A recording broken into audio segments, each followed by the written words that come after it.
اسی وقت فیصلہ کرنا ہے، اس کے لیے اس میں بڑی تاثیر ہے کہ آپ نے یا رشیدو کو 7 مرتبہ پڑھنا ہے، 7 ٹائم۔ یا رشیدو ارشیدنی، 7 اتنا جملہ ملا، یا رشیدو ارشیدنی، یا اے رشید یعنی اے سب کے رہنما، ارشیدنی مجھے جو ہے رہنمائی فرما۔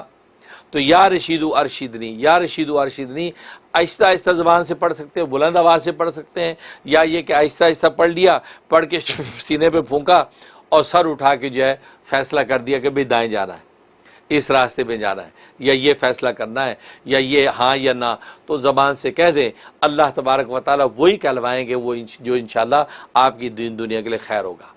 تو اس کو گویا کہ یہ شارٹ استخارہ ہے، تو مختصر استخارے کے طور پہ بھی آپ کو فیصلہ کرنا چاہیں تو یا رشیدو ارشیدنی، شین کے نیچے جو ہے زیر یاد رکھنا، یا رشیدو ارشیدنی، یہ انسان پڑھ لے، انشاءاللہ جو ہے وہ صحیح فیصلہ ظاہر ہوگا۔ اللہ سے دعا ہے کہ اللہ تبارک و تعالیٰ الرشیدو، جو اللہ تبارک و تعالیٰ کا بابرکت نام ہے، اس کے ثمرات اور برکات سے ہمیں مالا مال فرمائے، آمین یا رب العالمین۔ حدیث میں آتا ہے کہ نبی کریم صلی اللہ علیہ وسلم سے صحابہ نے پوچھا، یا رسول اللہ صلی اللہ علیہ وسلم سب سے بہترین کلام کون سا ہے، سب سے افضل ترین کلام کون سا ہے؟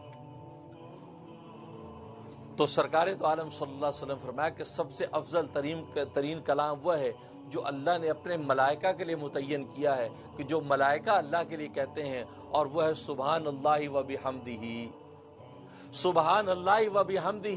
یہ جو کلام ہے یہ اللہ تبارک و تعالیٰ کے نزدیک سب سے افضل ترین کلام ہے، اور اللہ نے یہ کلام اپنے فرشتوں کو دے رکھا ہے، اور فرمایا کہ اس کلام کے ذریعے سے اللہ تبارک و تعالیٰ مخلوق میں رزق تقسیم کرتے ہیں،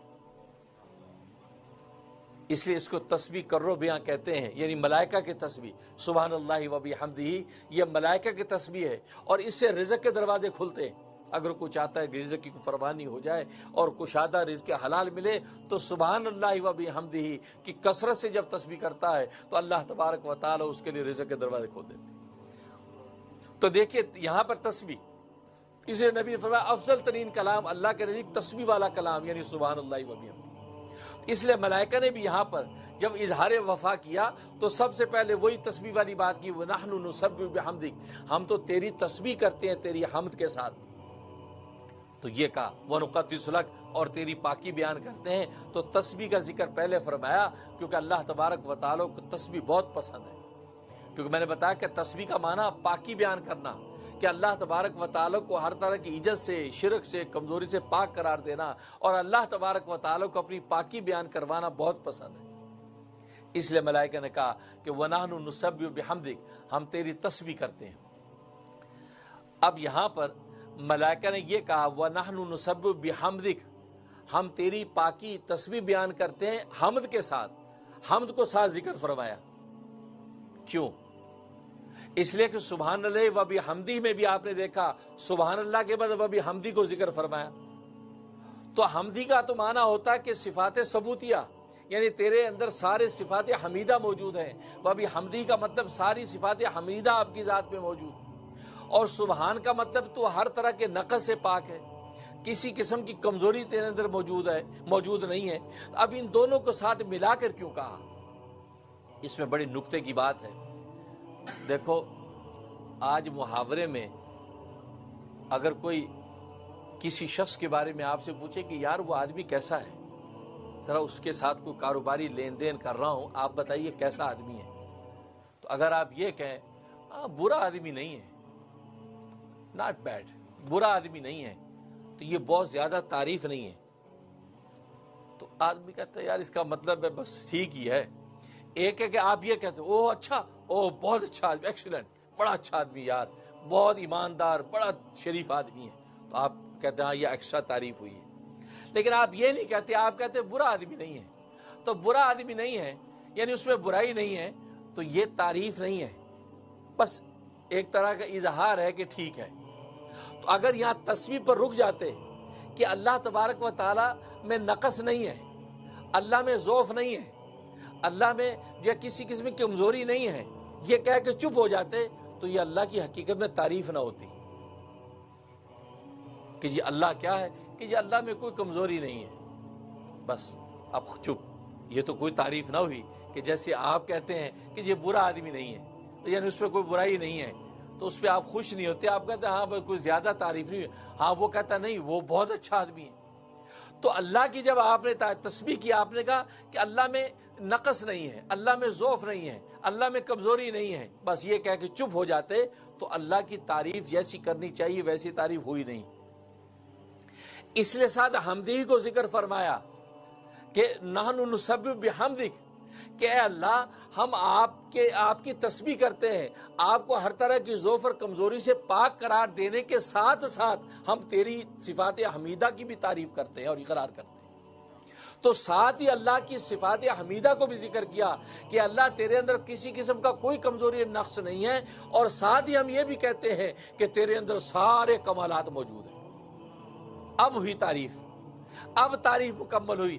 اگر صرف اتنا کہتے کہ تیرے اندر کوئی کمزوری نہیں ہے تو یہ تعریف کا حق ادا نہیں ہوا، اس لیے کہا وَنَحْنُ نُسَبِّحُ بِحَمْدِكَ، اے اللہ ہم تیری پاکی بیان کرتے ہیں کہ تیرے اندر کسی قسم کا کوئی نقص اور کمزوری نہیں ہے، بحمدی، لیکن اس چیز کے ساتھ ساتھ کہ تیرے اندر سارے کمالات موجود ہیں۔ اس لیے سبحان اللہ و بحمدی میں بھی وہاں و بحمدی ساتھ ہے کہ سبحان اللہ و بحمدہ، کہ ہم اللہ کی پاکی بیان کرتے ہیں اس حال میں کہ اللہ تبارک و تعالیٰ کی ذات ساری صفات حمیدہ کے ساتھ متصف ہے۔ اس لیے یہاں پر ملائکہ نے نسبی کے بعد بحمدی کا لفظ ذکر فرمایا کہ صفات سلبیہ کے اظہار کرنے کے ساتھ ساتھ صفات ثبوتیہ کو بھی لازم قرار دے دیا۔ اس لیے کہا کہ وَنَحْنُ نُسَبِّحُ بِحَمْدِكَ وَنُقَدِّسُ لَكَ، تقدیس بھی پاکی بیان کرنے کو کہتے ہیں، گویا کہ تسبیح کا ایک دوسرا عنوان ہے، تسبیح کا ایک دوسرا عنوان ہے، گویا کہ پہلے پاکی بیان کی، صفات حمیدہ کو ثابت کیا، پھر وَنُقَدِّسُ لَكَ، پھر تیری تقدیس بیان کرتے ہیں، گویا کہ یہ بھی ایک طرح کی پاکی تھی۔ تو میں نے جیسے بتایا کہ اللہ تبارک و تعالیٰ کو پاکی بیان کرنا بہت پسند ہے۔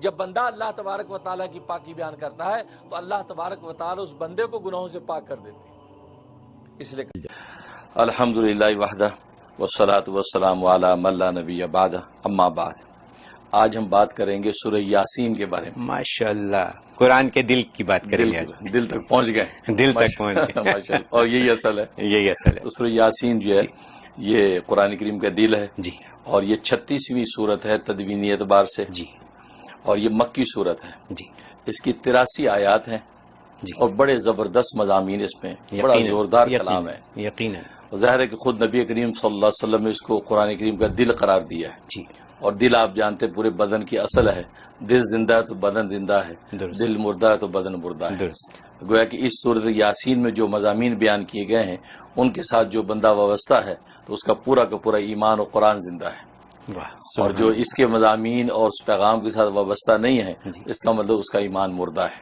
واہ، گویا کہ یہ وہ صورت ہے کہ جس کو دل قرار دیا گیا، اور اس میں عجیب و غریب مضامین بیان کیے گئے ہیں، اور اس میں مبلغ اعظم کا ذکر ہے۔ اچھا، سب سے بڑا مبلغ اعظم خود سرکار دو عالم صلی اللہ علیہ وسلم ہے۔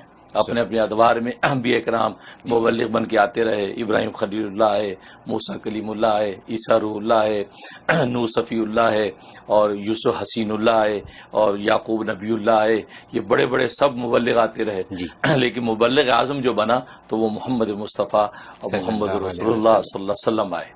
تو یہ مبلغ اعظم کا اس میں ذکر ہے، اور آپ کی رسالت اور آپ کی جو ہے وہ نبوت کے اس بات کا دعویٰ کیا ہے اللہ نے کہ انکا لمن المرسلین، کہ آپ بھی رسولوں میں سے ہیں، تو آپ کی رسالت کو ثابت کیا، اور اس پر جو ہے 5 عقلی دلائل پیش کیے ہیں پوری صورت میں، اور بڑے عجیب و غریب انداز سے عقلی دلائل پیش کیے، اور پھر 5 شکوے کیے ہیں کفار سے، کفار و مشرکین جو انکار کرتے ہیں آپ کی اس بات رسالت کا اور آپ کی منصب نبوت کا، تو ان پر جو ہے اللہ نے شکوہ کیا ہے، ان کا تذکرہ کیا کہ دیکھو کیسے نالائق اور نااہل ہیں کہ ایسے نبی برحق کا وہ انکار کرتے ہیں۔ تو 5 شکوے ذکر کیے، پھر ان کے شکووں کے جوابات دیے، تو یہ اس کے اندر اس حقیقت کو بیان کیا، اور پھر اس میں 7 مبین ذکر کیے ہیں۔ اچھا، مبین کا مطلب کھلا پیغام، واضح، اور روشن، گویا کہ روشن جو ہے 7 تعلیمات اس قرآن کریم کے اندر واضح کی گئی ہیں۔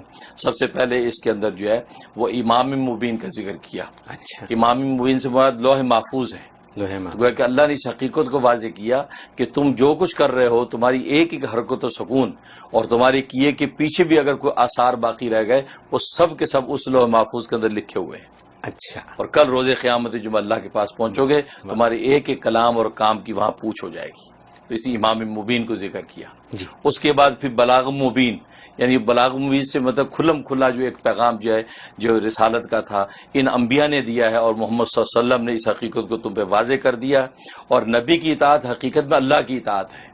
نبی کا کہا مانو گے تو حقیقت میں اللہ کا کہا ماننا ہے. واہ، تو یہ بلاغ مبین جو ہے کہ پیغام جو ان نبیوں نے پہنچایا ہے یہ حقیقت میں اللہ کا پہنچا پیغام، اس کو مان لو. تو بلاغ مبین کا ذکر کیا. پھر اس کے بعد ضلال مبین کا ذکر کیا کہ لیکن تمہاری حالت یہ ہے کہ تم اللہ کو چھوڑ کر اس کے غیر کے سامنے جھکتے ہو، اور یہ کھلی گمراہی ہے. اس کھلی گمراہی میں تم پڑے ہوئے ہو. پھر دوبارہ پھر ضلال مبین کا ذکر کیا کہ ایک تو یہ کہ غیر کے سامنے جھکتے ہو، اور دوسرا ہے کہ نیکی کرنے میں کتراتے ہو. کبھی نیکی کا موقع آتا ہے تو جی تمہارا کتراتا ہے، نفس تم پہ غالب آ جاتا ہے.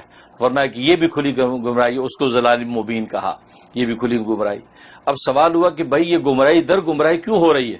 آخر کون سی قوت اور طاقت ہے جو ہمیں اس گمراہی میں ڈال رہی ہے؟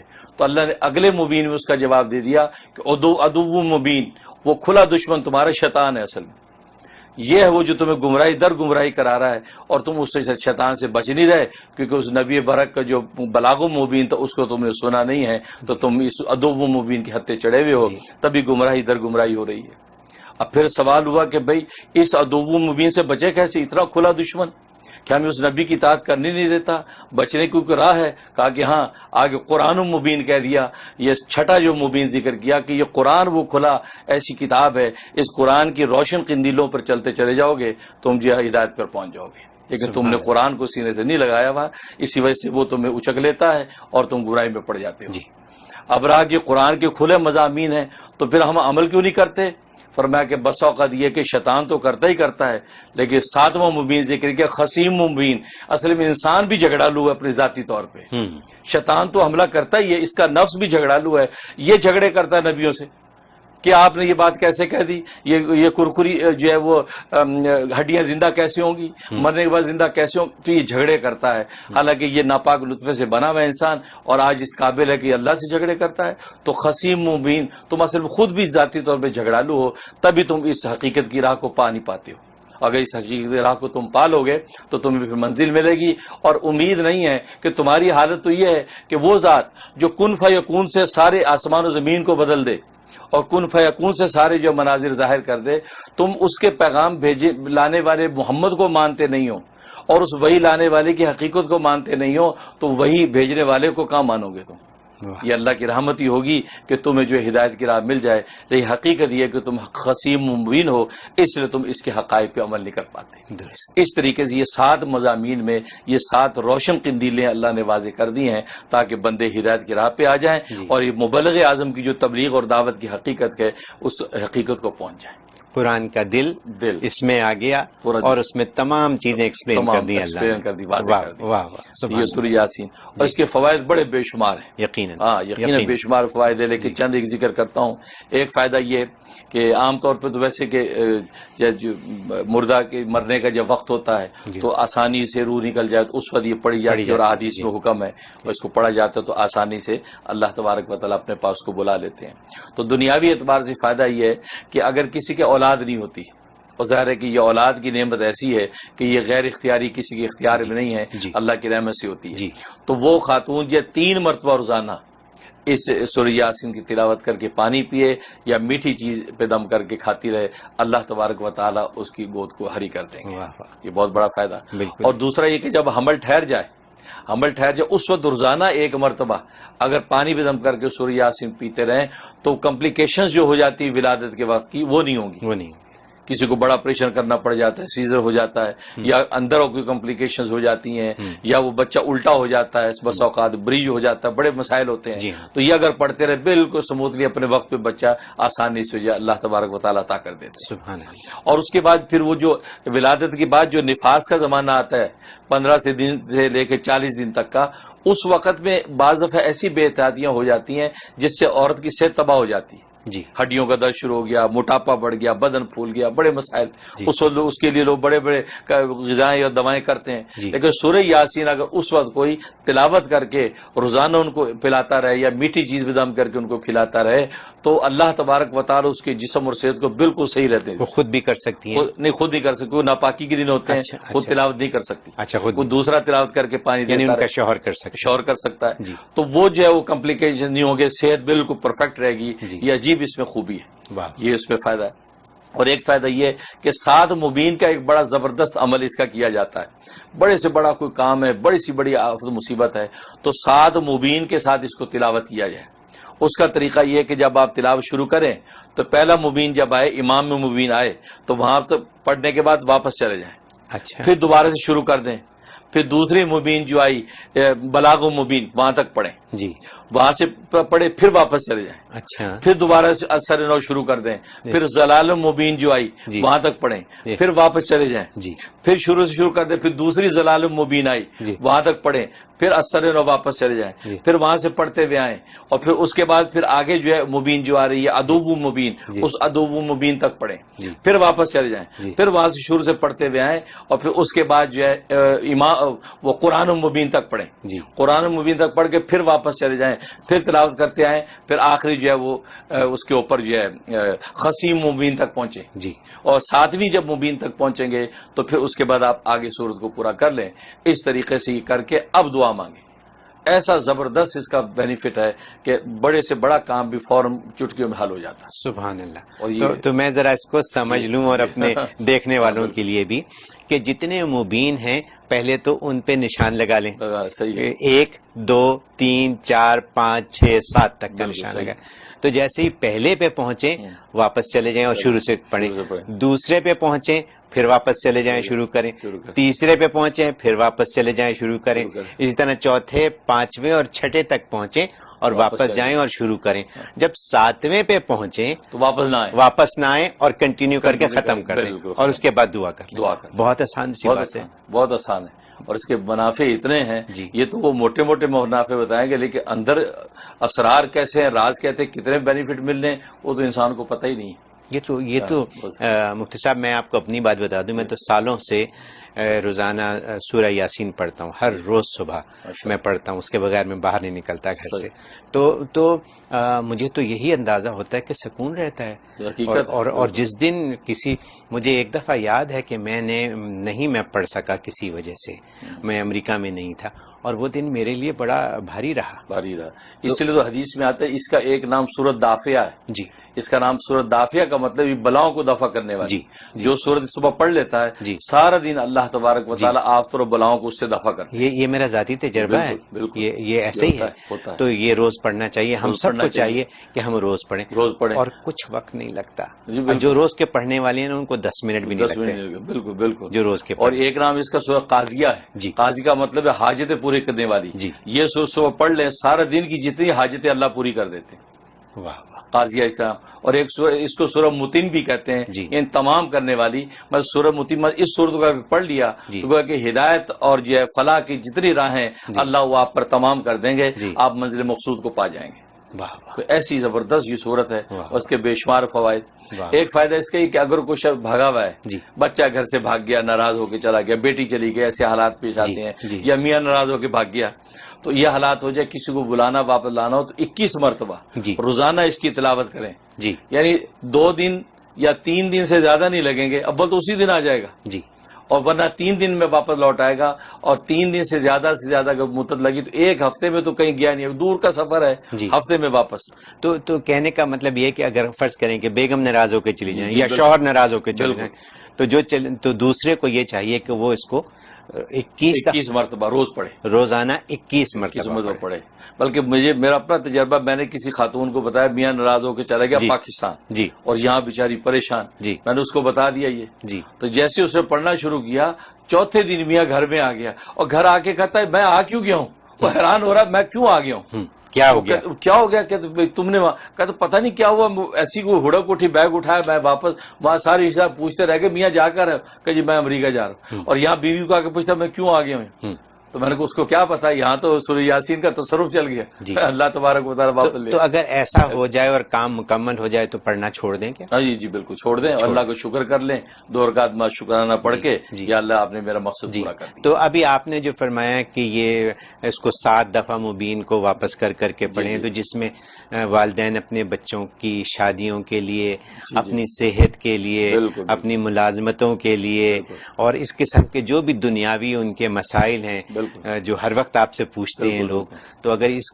کا ورد کریں وہ اس طریقے سے اور دعا کریں صحیح، بالکل ان کے کام ہونے شروع ہو جائیں. بلکہ اگر کسی کو جن، آسیب، جادو ٹونا اس طرح کے احوال ہیں، یا یہ کہ بچہ گھر میں بالکل الجھا رہتا ہے، سمجھ میں آتی نہیں ہو کیا گیا، ڈاکٹر کو دکھاتے، وہ کہتے بالکل پرفیکٹ ہے، کیا کرے؟ تو سورہ یاسین جو ہے وہ روزانہ پڑھ کے اس کے دونوں کانوں میں پھونکیں اور پانی دم کر کے پلائیں. 21 دن اگر پورے ابھی نہیں پورے ہوں گے، جیسا بھی مرض، تکلیف اور آسیب، جادو ٹونا ہوگا بالکل صاف ہو جائے گا. یہ سورہ یاسین، کیونکہ اس کے الفاظ آپ دیکھیں ایسے زوردار مضامین ہیں، کوئی بلا ٹھہر ہی نہیں سکتی. تو یہاں پہ والدین کے مسائل یہ بھی ہیں کہ جب ان کے بچے بڑے ہو رہے ہیں اور اسلام سے بے بہرا ہیں، تو ان کے لیے کیا اس کو پڑھا بہت اعلیٰ اس کے میں نے بتایا یہ تو کھلا، یہ بلاغ مبین ہے.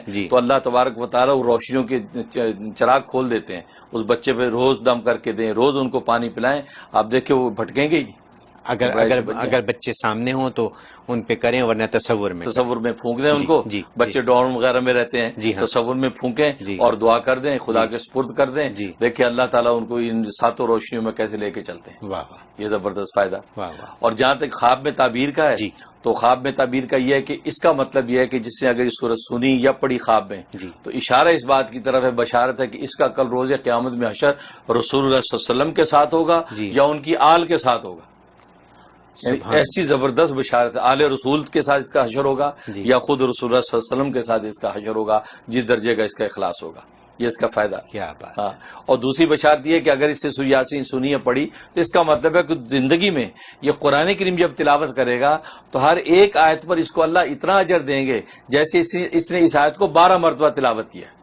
اچھا. ہاں، ایک آیت کا ثواب 12 مرتبہ تلاوت کا اس کو عطا کیا جائے گا، یعنی اتنا بڑا اجر ہے اس کو. اب ایک آیت کی تلاوت پہ جتنا اجر ہے تو گویا کہ اس نے 12 مرتبہ تلاوت کی ہو، کتنا اجر ہوگا. تو فرمایا اللہ تبارک و تعالیٰ اس کو اتنا اجر دیں گے.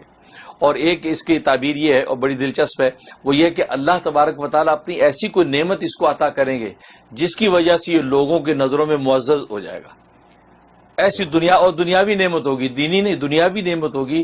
دنیاوی کو اللہ ایسا کوئی اس کو سامان اور کوئی ایسا منصب عطا کریں گے کہ لوگوں کی نظر میں جو ہے وہ معزز و مکرم ہو جائے گا اور لوگ اس سے محبت کرنے لگیں گے. کیا بات. یہ اس کے تعبیر ہے. یہ تو کسی کو چھوڑنی نہیں چاہیے. بالکل واقعی مطلب دیکھ ہماری دنیا میں، اس دنیا میں جب ہم زندہ ہیں تو اللہ نے ایسی چیزیں دی ہوئی ہیں کہ جو حل ہمارے پاس اللہ میاں نے دیے ہوئے ہیں، اللہ پاک نے حل دیے ہوئے ہیں کہ اگر وہ ہم ان کی کہے پہ چلیں تو ہمارے تو سارے مسائل حل ہو جائیں گے. اس لیے تو علماء نے یہ نقطہ لکھا کہ یاسین جو ہے اصل میں یہ نبی پاک صلی اللہ علیہ وسلم کا نام ہے اور آپ کے نام سے اللہ نے ان کو پکارا ہے یاسین. اور یاسین کے اندر راز کیا ہے؟ یہ یاسین سے بعد نبی پاک کے سین ہے، یعنی دانت مبارک. آپ کے دندان مبارک کی قسم کھائی اللہ نے، یاسین کہہ کے پکارا ہے. اور یہ وہ دندان مبارک جو اندھیرے میں آپ ذرا مسکراتے تھے تو اس میں سے ایک روشنی نکلتی تھی. اور حدیث میں آتا ہے، عائشہ صدیقہ رضی اللہ تعالیٰ عنہ فرماتی ہیں کہ میرے حجرے میں اندھیرا ہوتا تھا، رسول صلی اللہ علیہ وسلم، میں سوئی ڈھونڈ رہی ہوتی تھی یا دھاگا ڈال رہی ہوتی تھی، اندھیرا ہوتا تھا، رسول صلی اللہ علیہ وسلم مسکرائیں اور دانتوں سے روشنی ایک نکلتی تھی، اس روشنی میں دھاگا ڈال لیتی تھی.